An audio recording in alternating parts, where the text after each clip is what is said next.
Okay, folks, this is Ron with Paranormal Truth Seekers. I'm here with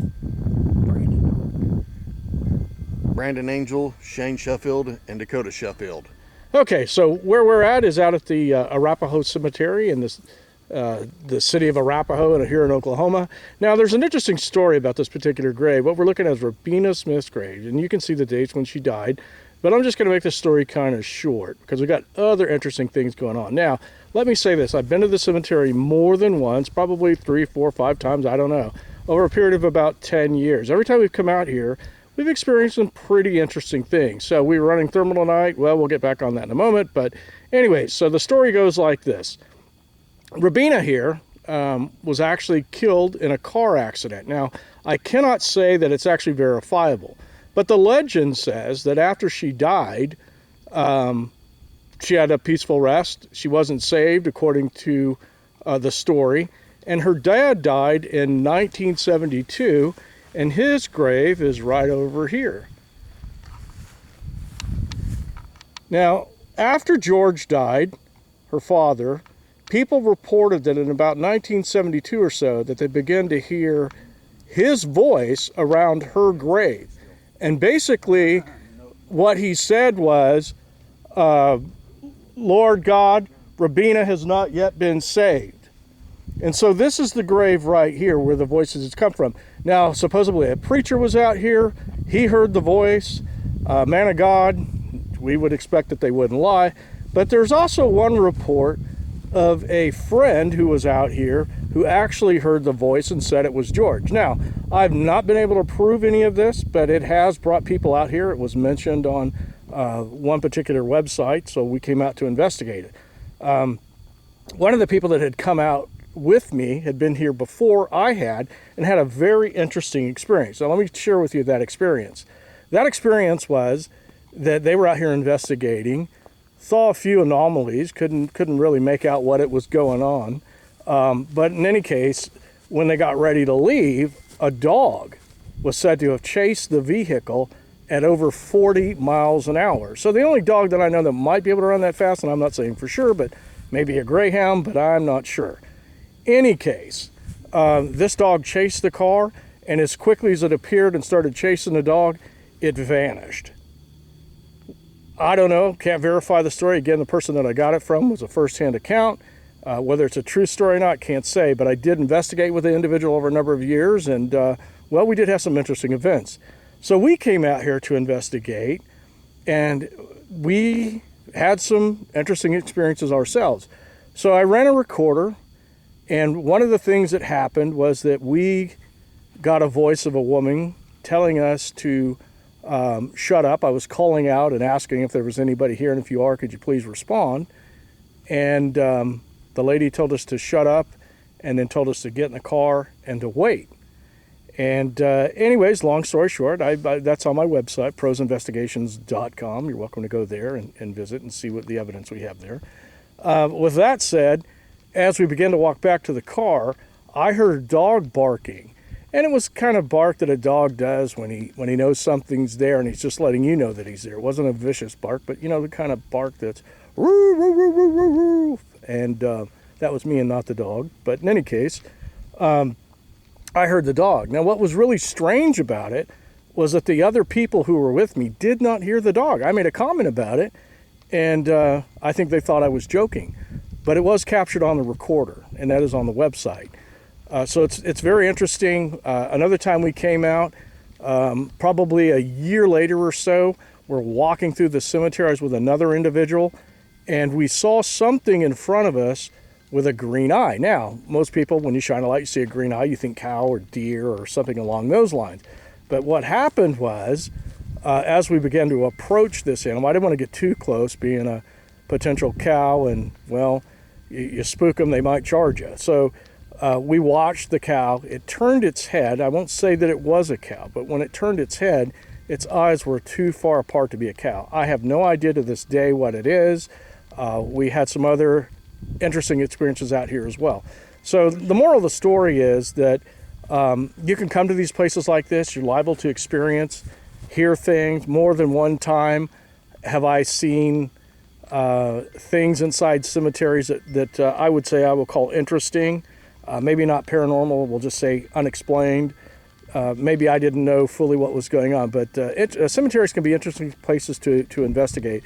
So I would challenge you that if you ever get a chance, you want to go out somewhere, maybe a good night investigation, just make sure that if you do go to a cemetery that you go to one that's you're allowed to be in, so you don't get arrested or ticketed or fined or whatever happens.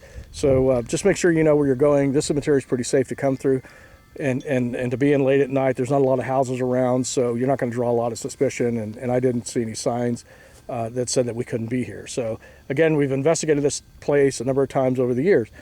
I'm going to turn back around. I don't know if it's still there, but one of the interesting events that we've been experiencing tonight, I will let Shane explain it to you. Shane, can you tell us what we've experienced tonight so far? There is a thermal cold spot that has literally followed us around through the cemetery, and I'm sitting here looking at it right now. Can you get a shot of this? Yeah, I'll turn and we'll get a shot of it. I'm going to zoom in on it. Okay, let me see if I can get the camera to focus, and there it is. And it has been moving all night with us, but just staying quite a ways away from us.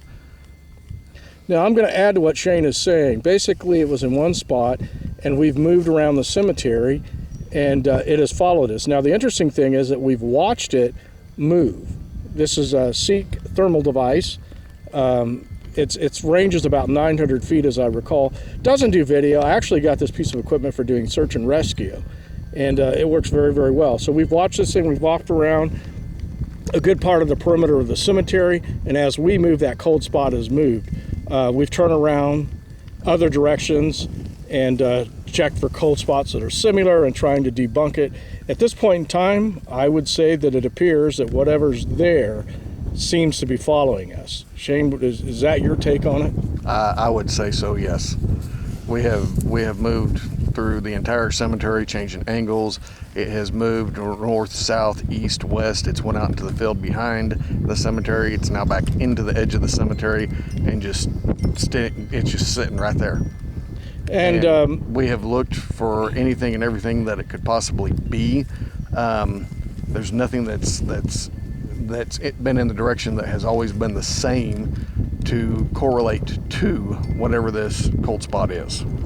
Now, in fact, Dakota, he had looked through, I believe, the night vision that we have with us, and there were a couple of times that he saw some sort of, I don't know, for lack of better words, would a mass, Dakota, be a good word? A mushroom cloud kind of looking thing. So some sort of a mass. Okay, so as we move toward it, it seems to move away from it. You know, it seems to move away. So that's kind of our experience for the night. We don't know what's happening. Could it be the equipment malfunctioning? I don't think so. Could we be malfunctioning? That's probably what it is, Shane. We're malfunctioning. Well, you got four crazy guys out here, so I mean, we're in a cemetery in the middle of the night, so yeah, there could be an issue there. But I mean, you can see where it's sitting, and there's pictures of it. The shape of it changes through the night. The size of it changes. The area that it's in. I mean, where it's at right now, it has moved back and forth and flickered in its size considerably. It's kind of staying pretty constant right now, but it's still there. I've got you walking in front of it just a second ago, dude. So.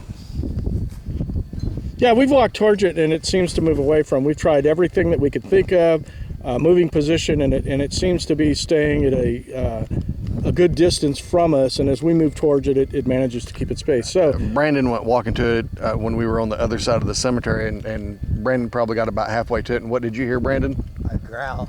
A growl. And as he described it earlier, it wasn't like a human growling. It wasn't like a dog growling. It was a growl. And that was Brandon making the sound, just so somebody that's listening later to this and hears a growl in there might think that it was possibly an EVP. Now again, Did y'all hear that? the dog barking. No. You heard that? The kind of grumble. It sounded like a truck way over there. Huh. Really? Maybe. Okay, that was another growl. All right. So, any case, we're looking at whatever this is. We don't know what it is. Haven't been able to figure out. We're just going to call at this point in time an anomaly. meaning that for some reason it's appearing and it's unexplained. Doesn't necessarily mean it's paranormal. It may be paranormal. We'll call it paranormal in the sense that it seems to be moving right along with us and it's unexplained. So, yeah, that'll if you want to call it paranormal and use one definition, that would be it. To say that it's a ghost, demon, skinwalker, Bigfoot, some sort of other Dark elf. anything. It ain't Nessie for sure. Yeah, I don't Probably think not. it's human. anyways, whatever it is, it's there. We want to share that with you. I think we're going to go ahead and end this video. We're going to post it on our page on YouTube. And so we would ask that you like and subscribe and let other people know about it. We're going to try to get out. Shane and I have been friends and for many years now. He's had some experiences. We'll get into our long-term research site, and I will let Shane tell you about his. Well, let's just say Shane almost lost his pants, right, Shane? Yeah. Thanks, dude. So, anyways, that's how we're going to kind of end the video. So, like and subscribe. I ask you to do that, and leave comments for us. And I hope you like what we do. This is what we're going to do. We're going to get out. We're going to kind of do this stuff kind of off the cuff and let you share some of our experiences. So, thank you very much for watching, and have a great day, everybody. Good night.